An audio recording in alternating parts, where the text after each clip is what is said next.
DJ B, Scratch Mechanics, of course, Fresh Radio, and I'm about to speak to TNCC about the hip-hop culture, trying to spread that knowledge, spread the fresh gospel as well. So we're going to go ahead and talk to the students and see if they got some good questions, because I have no format. I'm going to just do it.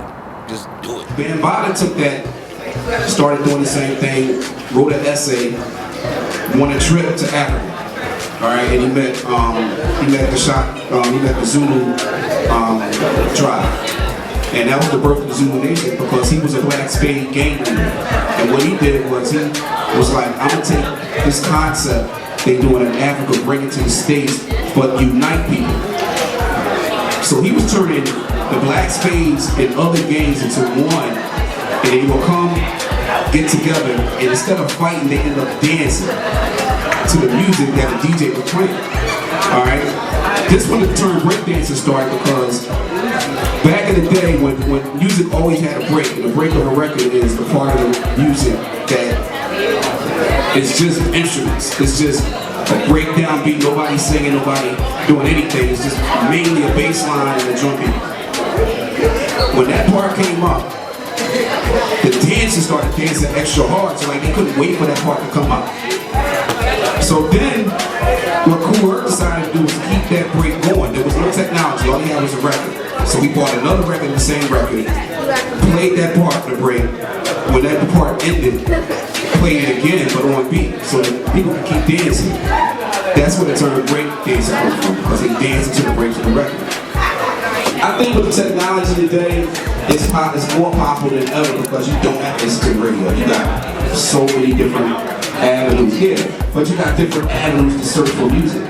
You know what I'm saying? You got a lot of platforms. You got YouTube, you got Spotify, you got everything. You can listen to whatever you want, when you want now. So you don't have to sit and listen to the radio and wait for a song to come on, because only the radio is playing. That's one thing. But it's up to the artists, I think. It's up to the artists to use this technology to market themselves, to get their brand out more, to get their word out more. And you can reach a lot more people just sitting in one room, sending stuff out, and you can walking around as a technology. So I mean, it's just basically spreading the word, and, you know, just marketing the artists. It's up to the artists, really. Not focused. Nice shirt. Any other questions? Hip-hop, radio?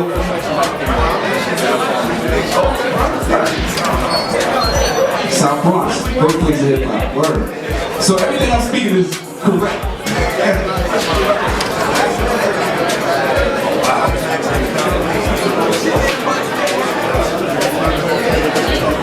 Yeah, man. I think there's a big difference between rap and hip hop, and I don't think people always focus on the rap part. And like I said, there's four elements: the DJ, the MC, the people, and the rap writer. And people don't, you know, we got some people over there. People don't recognize them, but they're everywhere. You see them in commercials now. You see them. Well, that's been years, but you see them. And what's crazy is overseas support the culture of hip hop much better than they do here in the States. Any questions about hip-hop, radio, anything for this culture? We got like another 15 minutes. Yes, sir.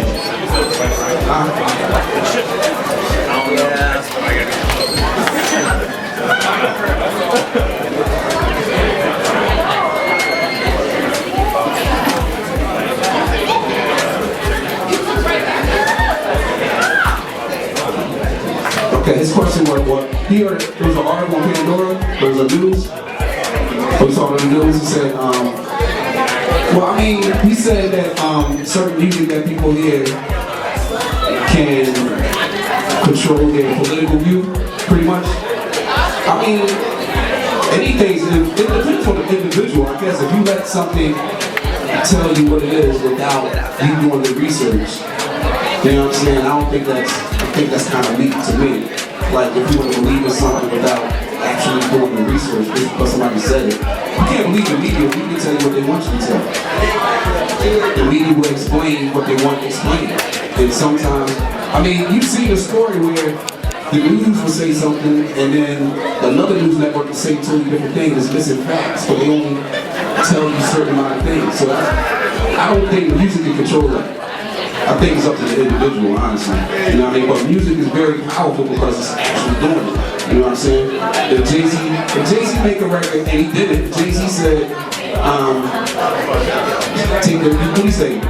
Put a button up on and get it, tape it up, whatever the line was. People stopped wearing jerseys because Jay said so. You know what I'm saying? So it's certain people that's very influential that will do it. You know what I mean? So I think that's up to the individual, whether they're strong enough to do the research or they're weak enough to believe the first thing that they did. It's hard because it's up to the individual. Like me, to work with me, I really don't want to have my wife because she believes in what I believe in. She believes the same thing and we on the same path. That's with my business, my first radio business, and in life. So it's the same thing in life. Would you want somebody representing your record label that really don't know about the label? You know what I'm saying? You have to find your team has to be a team. Your team has to believe in exactly what your goals are. They have to be willing to work for to get towards your goals. And this music industry is hard because a lot of people see what comes out if it's successful. They don't see the ground up part. They don't see the foundation part. They don't see the work it takes to get to that. They want it right now. You know what I'm saying? They don't want to do the work. So it's hard. So I mean, I'm pretty sure that you'll be able to see right off if they're in it for the long haul or if they're just, they want to benefit from it being successful. You know what I'm saying? So just keep the people around you that believe in the exact same thing that you believe in. And then go from there. It's always going to be a learning process. It never stops. I've lived this hip-hop culture since day one, but I still learn. You know what I'm saying? When you get to a point where you felt you learned everything, that's where everything starts going downhill because you're not susceptible to gain any more knowledge. Being open-minded, exactly. Just always remember, hip-hop is a culture. Hip-hop is not rap music. Rap music is a part of the hip-hop culture. And there's good rap music, there's negative rap music. I mean, if anybody old enough to remember NWA, it was negative, but at the same time, it was positive because I'm from Philly. I didn't know what was going on in Compton. And what Q, Eazy-E, Dre, Yellow, and Ren, what they were saying was educating me on how it was with police brutality on the West Coast. So it was negative with their delivery, but it was positive in the message. So KRS-One, hip-hop is something you live, not something you do. I just said it backwards. Rap is something you do, hip-hop is something you live. And that's true. You know what I'm saying? You can't just decide to do hip-hop. You know what I'm saying? You just can't do it. But hip-hop is the way you walk, the way you talk, the way you speak. You know what I'm saying? That's hip-hop. So you got Queen Latifah and you got Nicki Minaj. It's a big difference. And now everybody want to be Nicki Minaj, not Latifah. Well, I mean, just in general, the masses, because they see how successful Nicki being, or Nicki, But Latifah's successful. She got Cover Girl. She has a talk show. She's spreading knowledge, and Nicki's just screaming at me. She got 5 personalities. And I think Nicki's dope. I think she's a dope MC when she's being Nicki the MC, but when she's being Roman or whoever, I can't deal with it. But that's her style. But now people trying to copy her style. Which people say her style is a copy of Kim. You know what I'm saying? And I don't know, think about, like I said earlier, there's 3 record labels. They invested in what's marketable. So if there's a catchy song, and then there's a song about knowledge, what song do you think you're gonna go with that's marketable? Meaning, which would appeal to masses. Most of the people would deal with the little sing-song, chat-along record. You know what I mean? Not the record that you have to sit there and listen to and decipher. They're not into that. You know what I'm saying? So when the record labels are into this, people want to be signed. Not have their own record label. They want to be signed to a record label. So they want to do that. instead of doing this and being themselves. So that's the problem. That's the main problem.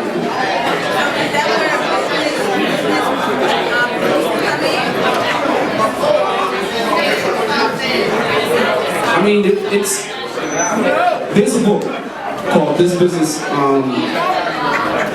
of Music. I think that's the name of it. And it explains, even though the book is about 10 years old and music has changed and the format of making music changed, it's a good book to read because it's it's the foundation of the business. This business of music, I think it's the name of it. And it tells you how to start a record label, it tells you what you got to deal with, it tells you about points, and that's how much you get paid off records. Like people don't make a lot of money off of music anymore. They make money off performing their music, but you have to make music where it's performable, so you can get paid to perform. You know what I'm saying? Not just walk across stage and do whatever. People want a performance. You know what I'm saying? So get that book, read that book more than once, and you'll learn all about the way the music industry used to be, the path the way it's going now. So when it changes, you still have a foundation, and if you have that foundation, you know what I'm saying? Everybody wants the penthouse, but don't want to build the basement first. You know what I'm saying? If you go straight to the penthouse, it's going to fall right down. But if you have that basement, you keep building. You know what I'm saying? Thank you for your time. Twitter, if you're on Twitter and you got questions, easier, just hit me at DJBE2Es or online. See a Fresh Radio t-shirt back there. Okay.